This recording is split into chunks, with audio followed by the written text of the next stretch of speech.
I wanted to talk about the Trayvon Martin case. A lot of people doing a lot of videos on it here on YouTube. You know, I do online radio, Black Talk Radio News. I've done several programs talking about it, planning more for next week because this case must be kept in the public eye. The outrage must continue to be expressed until there is justice for Trayvon Martin. But I want to look at it from a different angle, and basically some things that were said by Russell Simmons. Now, I don't want to attack Russell Simmons personally, but I do want to attack the comments that he made on Twitter and that were also quoted on ABC News. And to give you some context, ABC News is reporting that these comments made by Russell Simmons were possibly in response to this black militia group that said that if that they were going to exercise a citizen arrest on George Zimmerman and turn him over to federal authorities if they didn't do their jobs. And I support that. I support that. And I'll get into that a little later. But this is what Russell Simmons said on Twitter. Trayvon Martin didn't die so we can create a race war. He died so we can promote better understanding. We must start honest dialogue. Okay, well, here's some honest dialogue for you, Mr. Uncle Rush. Trayvon Martin did not die to promote better understanding.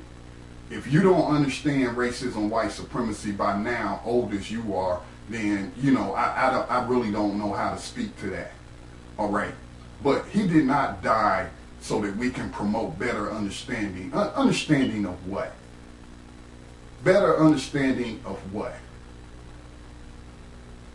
Trayvon Martin was not a civil rights leader.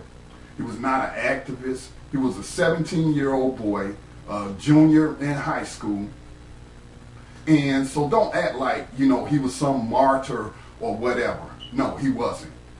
He was just a kid who went to the store to buy some candy and a drink and was returning home where he was confronted by this monster named George Zimmerman. George Zimmerman chased him down like he was some sort of animal and killed him, shot him to death. That's why he died. He didn't die to promote better understanding. Okay, he didn't die to save black people or anything like that. And so, you know, that's just very ignorant and empty comment for him to say. Now, as far as this black militia group, this black militia group is called the New Black Liberation Militia. And again, they announced that their members plan to go to Florida and enact a citizen's arrest against George Zimmerman and bring him to federal authorities. Now, if that's what Uncle Rush was referring to, that don't sound like they plan to start a race war. And in case you didn't notice, we are already in a race war. We have been in a race war, I guess you could say ever since the first Caucasians set foot into Africa. Okay, so we are already in a race war. We don't have to start one. They started it a long time ago. Okay, but they were, you know, keeping things in context and perspective here. This militia group did not say they was going to kill George Zimmerman. They didn't say they was going to go attack the Sanford Police Department for not upholding the law, but rather upholding racism, white supremacy. They didn't say anything like that. They said they were going to do a citizen's arrest and turn him over to federal authorities. Now, there's some speculation as to whether they meant that. Whether they meant it or not, I support it. Because there's a thing called psychological warfare. All right? And I'm going to give you a history lesson. Going back to, let's say, the late 1950s and the 60s, during the height of the civil rights movement, most people want to give all the credit to the NAACP and the other organizations that Dr. Martin Luther King Jr. was involved with. Now, but there were also other groups. There were groups like the New Black Panther Party for self-defense. There was the Deacons of Defense. There was Malcolm X and the Nation of Islam, and they did not preach nonviolence. In fact, Malcolm X said by any means necessary. Okay? He said by any means necessary. Now, if it was not for those groups and that threat of violence or threat of going outside of whatever it is that white supremacists expect us to act, if it was not that threat posed by those groups that I just named, then you know what? The NAACP, Martin Luther King Jr. and all of that, they would not have gotten any concessions from the United States government. None, zero. And I honestly believe that. And like Malcolm X told the white news media, that if you don't deal with him, referring to Martin Luther King Jr., then you're going to have me to deal with. So with this group putting out this statement, whether they meant it or not, I support it, because it is a form of psychological warfare. That's like telling them, if you don't do something, if you don't do your jobs, what you were appointed to do, what you were hired to do, and that is to uphold justice and not uphold racism, white supremacy, then we're going to take matters into our own hands.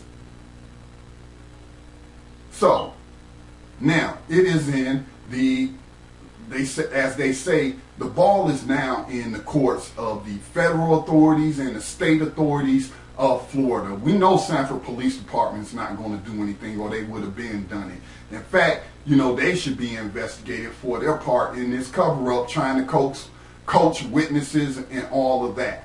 All right. So again, this group, New Black Liberation, Militia, I understand some of them are disciples of the late Khalid Muhammad, and you know, I agree with them. I agree with them, and more power to them. Now, I'm going to say this to the black men out there. Think about the message that's being sent to our black youth.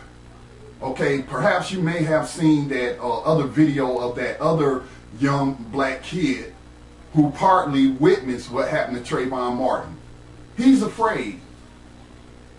And the Sanford Police Department basically is telling the young black youth of that community that you can be hunted down and shot like a freaking dog by a white person, and we're not going to do anything about it. Well, you know what? Let everything play out. Let the Florida prosecutor, state prosecutor, whatever, do what they gonna do. We'll see if we get some justice. If we don't get no justice there, let the federal government do their jobs, see if they get involved. If they don't get involved and this monster, this murderer is allowed to walk free, then you know what? We will be less than men if we allow that to happen. This man should never feel safe to walk the streets again. If they won't put him in prison, then we should create a prison for him. You know, he'll be so afraid that he'll never leave his father's basement. Okay? He'll be in solitary confinement. But again, I'm not telling anyone to go out there and do anything illegal, but I just want black men to think about the repercussions of this in the message that we're sending to our youth. That if the authorities do not do their jobs and bring justice to the family of Trayvon Martin by prosecuting and putting this murderer in prison, then you know what? You might have somebody like me to deal with. This is Scotty Reed, Black Talk Radio News.